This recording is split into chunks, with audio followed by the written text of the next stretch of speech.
Assalamualaikum warahmatullahi wabarakatuh. Selamat pagi adik-adik semua. Kembali lagi ya, kita bisa bertemu walaupun secara online atau secara daring. Pada kesempatan kali ini kita bisa bertemu lagi dalam pembelajaran biologi. Oh iya, yang belum kenal dengan kakak mau memperkenalkan diri lagi nih. Perkenalkan, nama kakak Iin Uswatun Hasanah. Kalian bisa manggil saya sebagai Kak Iin ataupun Bu Iin. Nah, sebelum pembelajaran kita mulai pada kesempatan kali ini, mari kita baca basmalah secara bersama-sama yuk. Bismillahirrahmanirrahim. Semoga nantinya ilmu yang kita dapatkan menjadi ilmu yang bermanfaat dan juga berguna bagi kalian semua. Supaya semakin semangat lagi dalam mengikuti pembelajaran kali ini walaupun secara online, adik-adik semua, mari kita melakukan peregangan yuk. Yang pertama kita gelengkan kepala ke kanan 2 kali, 1, 2, kemudian ke kiri 2 kali, 1, 2, kemudian ke bawah 2 kali, 1, 2, kemudian ke atas 2 kali, 1, 2. Gimana? Sudah semakin semangat lagi dan tidak ngantuk ya dalam mengikuti pembelajaran secara online pada kesempatan kali ini?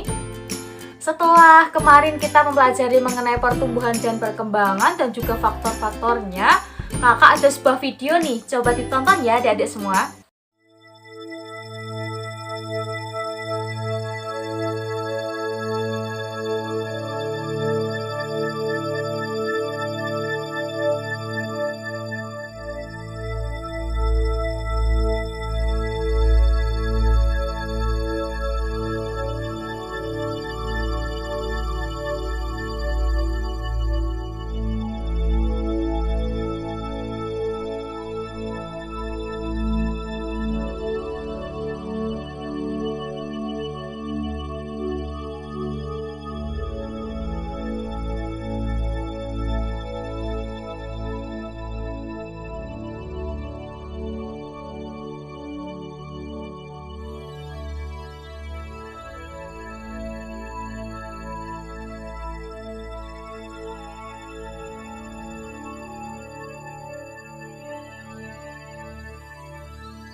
Nah, setelah menonton video tayangan tadi sudah makin jelas dan bisa makin membedakan kan?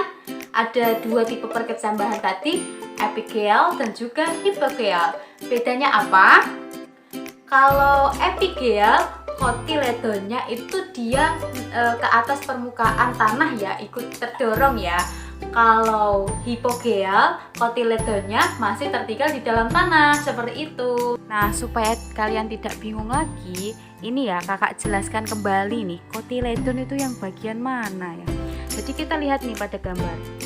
Nah, ini tuh namanya kotiledon. Nah, perbedaannya antara yang hipogel dan juga epigel itu terletak di kotiledonnya. Jadi kalau yang hipogel itu kotiledonnya ini tetap berada di dalam tanah.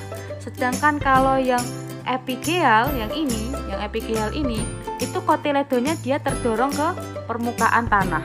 Dia jadi terdorong keluar seperti itu.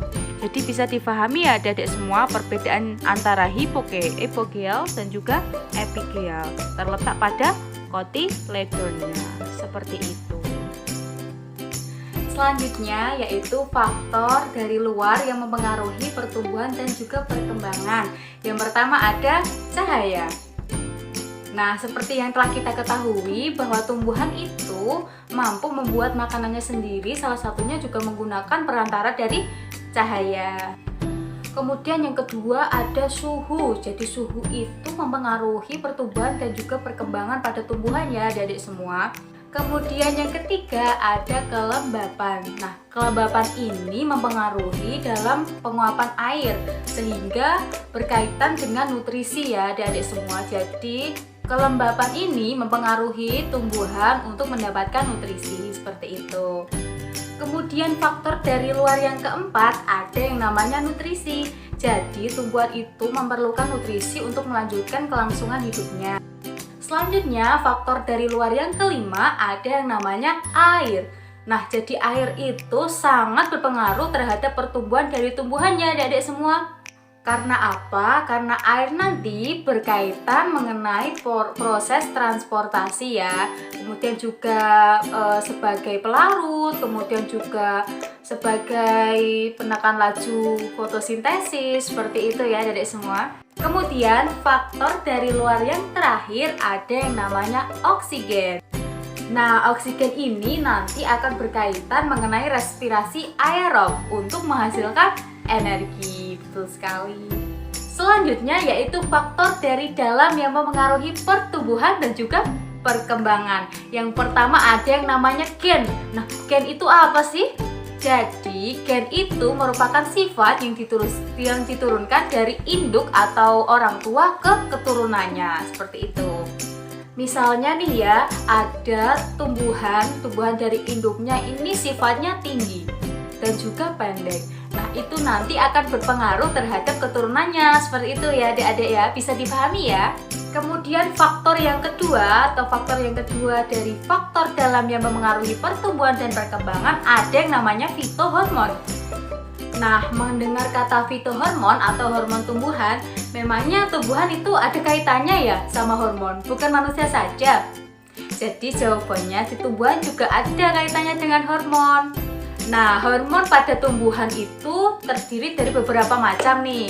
Yang pertama ada yang namanya hormon auksin. Nah, hormon auksin ini fungsinya apa ya?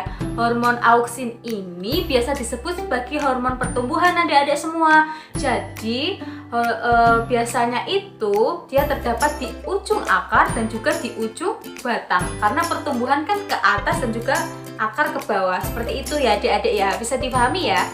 Kemudian yang kedua ada yang namanya hormon giberelin. Nah, hormon ini biasanya itu untuk memicu atau merangsang munculnya biji, buah, seperti itu ya. Kemudian yang ketiga ada yang namanya hormon sitokinin. Nah, hormon ini itu berfungsi untuk merangsang pertumbuhan sel. Selanjutnya ada yang namanya asam absisat. Nah, asam absisat ini fungsinya apa? Fungsinya untuk memperlambat pertumbuhan tumbuhan, seperti itu. Jadi dia menekan laju pembelahan sel ya adik-adik semua. Yang selanjutnya ada yang namanya etilen. Nah, etilen ini berfungsi sebagai apa? Etilen ini berfungsi sebagai hormon pematangan buah. Jadi yang memicu matangnya buah itu disebabkan oleh hormon etilen, betul sekali.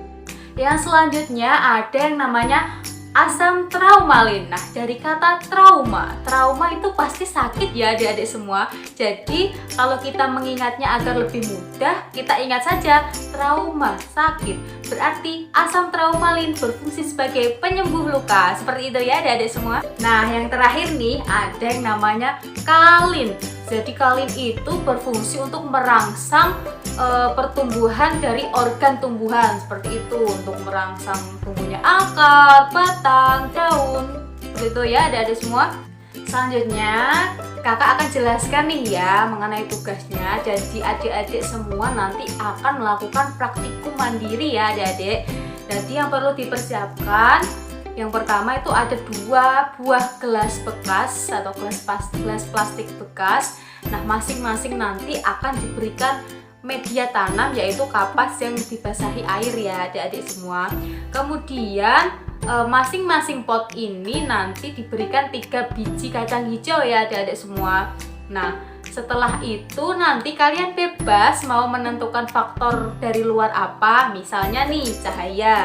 Nah, yang tanaman satu itu ditaruhnya di ruangan yang gelap, kemudian tanaman yang satu ditaruhnya di ruangan yang terang. Nah, nanti kalian itu menganalisis ya, kenapa kok bisa terjadi seperti itu. Begitu ya adik-adik.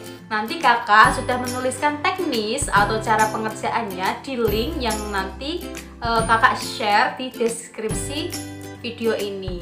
Apabila nanti ada yang bingung atau kesusahan, nanti bisa langsung ke WhatsApp grup ya adik-adik semua.